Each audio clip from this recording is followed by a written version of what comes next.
Kami dari kelompok 4 Program Studi S1 Pendidikan Bahasa dan Sastra Indonesia Angkatan 2022.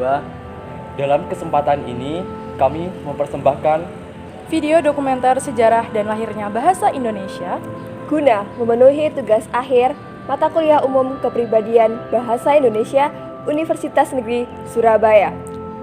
Perkenalkan, saya Miftah Fajriardi dengan nomor NIM 22020074042 dari Prodi Pendidikan Bahasa dan Sastra Indonesia.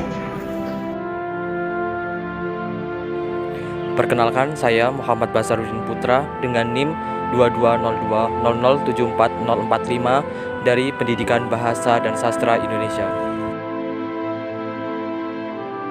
Perkenalkan, nama saya Clarissa Surya Haryanti dengan NIM 22000074051 dari Prodi Pendidikan Bahasa dan Sastra Indonesia.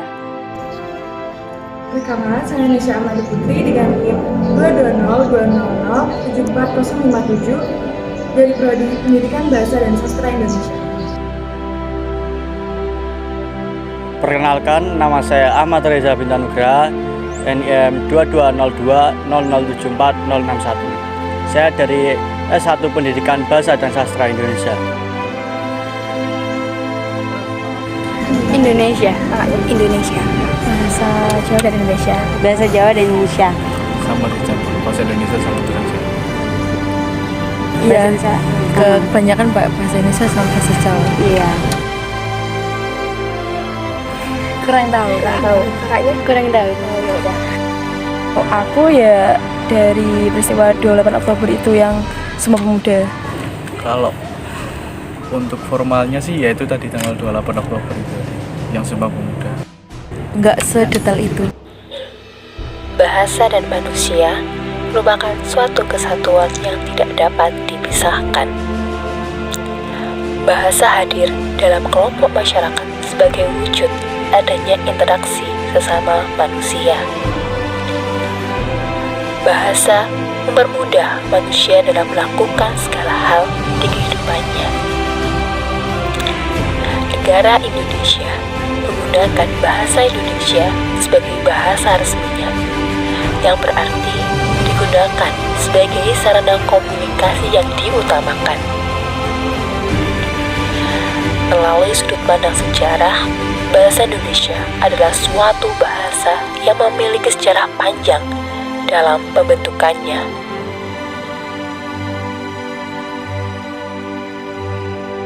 Bahasa Indonesia adalah bahasa resmi Negara Kesatuan Republik Indonesia. Sebelum menjadi bahasa resmi, bahasa Indonesia mengalami banyak perkembangan. Melalui sudut pandang linguistik, bahasa Indonesia berasal dari bahasa Melayu yang menjadi lingua franca atau bahasa perhubungan di Nusantara saat itu. Bahasa Melayu telah ada di kawasan Asia dan terutama di Asia Tenggara sejak abad ke-7. Pada zaman Kerajaan Sriwijaya, bahasa Melayu digunakan sebagai bahasa kenegaraan.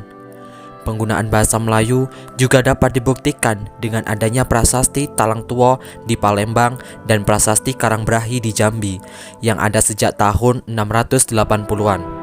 Ejaan resmi bahasa Melayu disusun pertama kali oleh C.H.A. van Ophuijsen, Muhammad Thoib Sultan Ibrahim, dan Nawawi Sultan Makmur yang dimuat dalam kitab logat Melayu pada tahun 1801. Pada awal abad 20, pemerintahan Hindia Belanda datang ke Indonesia. Para sarjana Belanda membuat standarisasi bahasa Melayu dari kitab logat Melayu dengan membentuk Komisi Bacaan Rakyat pada tahun 1908 yang kemudian pada tahun 1917 berganti menjadi Balai Pustaka. Melalui Balai Pustaka, sastrawan Indonesia dapat menerbitkan karya mereka yang kental dengan bahasa Melayu seperti novel Siti Nurbaya dan Salah Asuhan.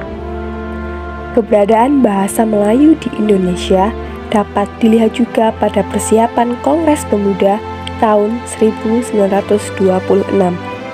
Saat itu, para pemuda masih mempermasalahkan mengenai sebutan bahasa persatuan di Indonesia. Sehingga Muhammad Tabrani mengusulkan bahasa Melayu diganti dengan istilah bahasa Indonesia yang kemudian disetujui bersama pada tanggal 2 Mei 1926. Bahasa Indonesia mulai berkembang secara lisan maupun tulisan pada peristiwa Sumpah Pemuda pada tanggal 28 Oktober tahun 1928. Pada saat itu, para pemuda dari berbagai pelosok Nusantara berkumpul dalam kerapatan pemuda dan berikrar: 1. Bertumpah darah yang satu, tanah Indonesia. 2. Berbangsa yang satu, bangsa Indonesia. 3. Menjunjung bahasa persatuan, bahasa Indonesia. Ikrar para pemuda inilah yang dikenal dengan Sumpah Pemuda. Bahasa Indonesia dikukuhkan menjadi bahasa negara melalui Undang-Undang Dasar 1945, Bab 15 Pasal 36 pada tanggal 18 Agustus 1945. Dalam Undang-Undang Dasar 1945, Bab 15 Pasal 36 disebutkan bahwa bahasa negara ialah bahasa Indonesia. Bahasa Indonesia diresmikan sebagai bahasa negara tepat setelah proklamasi kemerdekaan Indonesia, yaitu pada tanggal 18 Agustus 1945. Pada tahun 1947, bahasa Indonesia semakin berkembang, ditandai dengan adanya penetapan ejaan Republik atau ejaan Sewandi menggantikan ejaan Van Ophuijsen pada tahun 1910. Pada tahun 1972, bahasa Indonesia mengalami perbaikan ejaan kata. Perbaikan inilah yang dinamakan ejaan bahasa Indonesia yang disempurnakan atau disebut EYD. Ejaan ini diresmikan pemakaiannya pada tanggal 16 Agustus 1972. Peresmian ini dikuatkan dengan putusan Presiden nomor 57 tahun 1972. Pada tahun 2015 telah ditetapkan Permendikbud nomor 50 tentang Pedoman Umum Ejaan Bahasa Indonesia atau disebut PUEB. Lalu pada tahun 2016 perkembangan bahasa Indonesia semakin meningkat, yaitu dengan lahirnya Ejaan Bahasa Indonesia atau EBI yang diterbitkan oleh Badan Pengembangan dan Pembinaan Bahasa Kementerian Pendidikan dan Kebudayaan. Adapun beberapa peristiwa kebahasaan yang terjadi dalam perkembangan bahasa Indonesia. Yang pertama, pergantian ejaan yang dilakukan sebanyak 3 kali, diawali dengan ejaan bahasa Melayu Ophuijsen yang digantikan dengan ejaan Suwandi atau ejaan Republik di tahun 1947. Pergantian ejaan yang disempurnakan atau EYD pada tahun 1972 dan penerbitan Pedoman Umum Ejaan Bahasa Indonesia atau PUEB pada tahun 2015. Yang kedua, diselenggarakan Kongres Bahasa Indonesia 1 sampai dengan 10 yang dilaksanakan di Solo, Medan, dan Jakarta. Peristiwa-peristiwa kebahasaan yang ketiga yaitu diselenggarakan Seminar Politik Bahasa Nasional yang dilakukan sebanyak 3 kali pada tahun 1975, 1999, dan tahun 2015. Yang keempat adalah penerbitan Peraturan Presiden Republik Indonesia Nomor 63 Tahun 2019 tentang penggunaan bahasa Indonesia.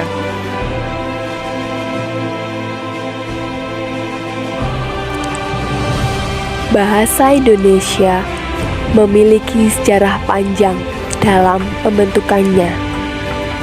Bahasa Melayu yang menjadi cikal bakal bahasa Indonesia berperan penting, sehingga sampai saat ini bahasa Indonesia berkembang dengan pengayaan kosakata baru melalui penciptaan maupun penyerapan dari bahasa daerah dan bahasa asing. Selain bahasa Melayu, beberapa peristiwa penting dalam perkembangan bahasa Indonesia juga berperan, seperti Sumpah Pemuda, perbaikan ejaan kata yang dinamakan Ejaan Bahasa Indonesia yang disempurnakan, Pedoman Umum Ejaan Bahasa Indonesia, Kongres Bahasa Indonesia di beberapa kota, dan penyelenggaraan Seminar Politik Bahasa Nasional. Sebagai generasi muda, patutnya kita memiliki jiwa nasionalisme yang tinggi. Salah satunya dengan mengutamakan bahasa Indonesia, melestarikan bahasa daerah, dan menguasai bahasa asing. Sekian video dokumenter sejarah dan lahirnya bahasa Indonesia ini kami persembahkan. Mohon maaf apabila ada salah kata maupun sikap. Terima kasih.